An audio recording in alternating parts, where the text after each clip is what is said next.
ओम श्री विष्णवे नमः। श्री कामाख्या देव्ये नमः। होली की अर्थात पूर्णिमा की रात तंत्र मंत्र तांत्रिक क्रियाएं बहुत ही बढ़ चढ़ कर की जाती हैं। एक विरोधी दूसरे विरोधी पर अपनी शत्रुता को पूरा करने के लिए, ईर्ष्या के कारण या किसी भी प्रकार का बदला लेने के लिए वो करता है, या पैसा देकर किसी दूसरे तांत्रिक की सहायता से करवाता भी है। इसका पूरा विश्लेषण डिस्क्रिप्शन में आपको मिल जाएगा। इसमें कुछ और उपाय भी बताए गए हैं। तंत्र और टोटकों से बचने के लिए आप डिस्क्रिप्शन में जाके वीडियो अवश्य देख सकते हैं। तो इस वीडियो में हम आपको बताएंगे कि विशेष रूप से होली की रात्रि अर्थात पूर्णिमा की रात्रि को जो तंत्र मंत्र टोने टोटके किए जाते हैं, इनसे बचने के लिए आपको क्या करना चाहिए, किस प्रकार से आप इनसे सुरक्षित रह सकते हैं, अपने व्यवसाय स्थल को, अपने परिवार को, अपने घर को कैसे आप सुरक्षित कर सकते हैं। वीडियो ध्यान से सुनना। अगर आप स्किप कर देंगे तो कोई जानकारी आपसे छूट जाएगी। ऐसा करने से सभी तांत्रिक क्रियाएं पूर्ण रूप से समाप्त हो जाती हैं और इनसे आप सुरक्षित भी रहते हैं। तो चलिए जानते हैं। सर्वप्रथम पहला उपाय, होली अर्थात पूर्णिमा की रात यदि कोई भी विरोधी आपको सफ़ेद वस्तु खिलाता है या खिलाने की कोशिश करता है, उससे आपको बचना चाहिए, क्योंकि सफ़ेद खाद्य वस्तुओं के माध्यम से तांत्रिक क्रियाएं बड़ी ही शीघ्र फलित होती हैं और बड़ी ही आसानी से ये आप पर अपना प्रभाव भी डालती हैं। इसलिए सफ़ेद वस्तुओं को खाने से बचना है आपको। सिर को ढककर रखना है सभी को, चाहे वो महिला हो, पुरुष हो, लड़के हों या लड़कियां हों। लड़कियों को चोटी बिल्कुल भी नहीं खोलनी चाहिए होलिका की रात्रि में, उसे बांध कर ही आपको रखना है, तभी आप तांत्रिक क्रियाओं से सुरक्षित रह सकते हैं, अन्यथा आप इसके शिकार हो जाएंगे यदि आपका कोई विरोधी हुआ तो।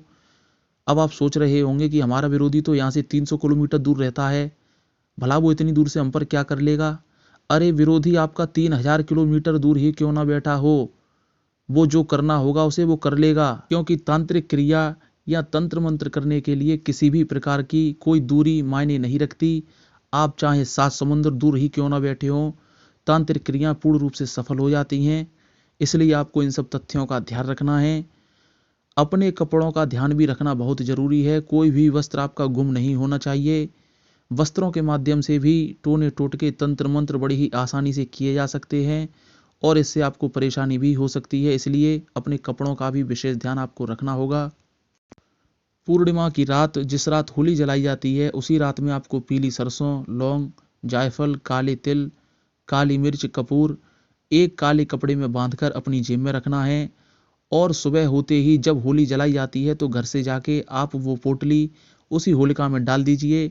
घर से जाते समय और आते समय किसी से बात नहीं करनी, ना ही किसी से बोलना है और ना ही रास्ते में आपको रुकना है। अपने घर के द्वार पे आके कुल्ला कीजिए, हाथ मुंह धोइए, घर में आइए, उसके बाद फिर एक गिलास पानी पीजिए, उसके बाद आप कहीं भी जा सकते हैं। किसी भी प्रकार की कोई परेशानी नहीं है। दूसरे दिन जब होली जल जाए और ठंडी हो जाए, उसके बाद आप होली की राख अपने पास रख सकते हैं। थोड़ी सी एक मुट्ठी राख ले आइए। इस राख का तिलक आप अपने घर के सदस्यों पर कर सकते हैं। इससे भी नकारात्मक शक्तियों से आपकी रक्षा होती है। लेकिन इस राख का प्रयोग जिसकी नई शादी होकर आई हो उस कन्या पर या उस पुरुष पर नहीं करना चाहिए, और गर्भवती महिला पर भी इस राख का प्रयोग आपको भूलकर नहीं करना है। ये बात आपको महत्वपूर्ण रूप से ध्यान में रखनी है। लेकिन होली की राख आपको वही लेनी है जो होली शीतला मंदिर के पास जलाई जाती है। अन्य स्थानों पर जलाई गई होली की राख आपके ऊपर बिल्कुल भी किसी भी प्रकार से काम नहीं करेगी। वो राख केवल सामान्य राख ही होती है, जैसे कंडे और लकड़ियों की, उसमें आपको कोई लाभ नहीं होगा। इसका वीडियो भी मैंने डिस्क्रिप्शन में दिया है, आप अवश्य देख सकते हैं। जो होली चौराहे पर जलाई जाती है उसमें आपको थोड़ा सा घी, लौंग का जोड़ा, फूल वाली लौंग होनी चाहिए 2, बताशा, ये सभी कुछ पान पे रख के आपको होली में अवश्य चढ़ाना चाहिए। ये वस्तु आप जो घर पे होली जलाई जाती है उसमें भी आप चढ़ा सकते हैं। घी डिब्बा बंद नहीं होना चाहिए, क्योंकि इन घी में मिलावट आती है, इसलिए इस घी का प्रयोग ना करें। घी केवल घर का शुद्ध घी होना चाहिए, जो आप घर से बनाते हैं दूध के द्वारा, मक्खन के द्वारा, उसी घी का प्रयोग आपको करना है। गरीब को आप भोजन कराएंगे या किसी भी प्रकार की कोई वस्तु देंगे, ये भी आपको तांत्रिक तंत्र मंत्र क्रियाओं से रक्षा करती है। होली पर काले या नीले कपड़े आपको बिल्कुल नहीं पहनने चाहिए, इससे आपको तंत्र मंत्र की आशंका ज़्यादा हो जाती है। ऐसी कोई कन्या जिसका विवाह अभी हुआ है उसको जलती हुई होली बिल्कुल भी नहीं देखनी चाहिए। और कुछ कन्याएं तो ऐसी होती हैं जो जलती हुई होली को नहीं देखती, लेकिन उसकी राख को देख लेती हैं।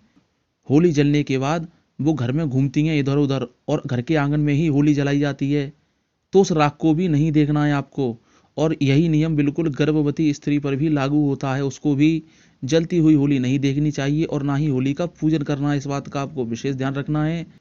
होली की रात्रि में जो पूर्णिमा की रात्रि होती है, उस रात आप अपने ऊपर राई, सरसों, कपूर, पीली सरसों अपने ऊपर से घड़ी की दिशा में उतार लीजिए और ये पूरी की पूरी सामग्री आपको जलती हुई होली में आपको डाल देनी है उसी रात में, पूर्णिमा की रात में।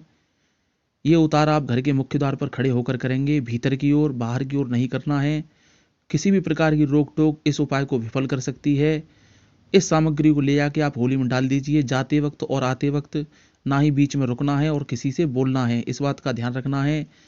ये काम करने के बाद आप अपने मुख्य द्वार पर आ जाइए, घर के कुल्ला कीजिए, हाथ मुंह धोइए, घर में आइए। उसके बाद आप किसी से भी बातचीत कर सकते हैं। ये उपाय घर के सभी लोग भी कर सकते हैं, छोटे बड़े, बूढ़े बड़े सभी लोग, लेकिन नियमों का पालन इन सभी को करना है। अगर घर में किसी भी प्रकार की अशुद्धता है, शुद्धता नहीं है, कोई भी सूतक पातक चल रहा है, तो इस प्रकार का कोई भी उपाय आपको नहीं करना है, ना ही होली का पूजन करना है आपको। इस बात का आपको ध्यान रखना है। चाहे वो सूतक पातक आपके घर में हो, परिवार में हो या कुंडवी में हो, इस बात का ध्यान रखिए आप, अन्यथा परिस्थिति गंभीर हो सकती है। चैनल सब्सक्राइब कर लेना, ऐसे वीडियो आपको मिलते रहेंगे। वीडियो अगर आप शेयर करेंगे तो दूसरे लोगों का भी भला होगा। माँ भगवती कामाख्या आप सबको सद्बुद्धि दे, आपको प्रसन्न रखे, आपके यहाँ वंश वृद्धि होती रहे। जय माँ भगवती, जय माँ कामाख्या।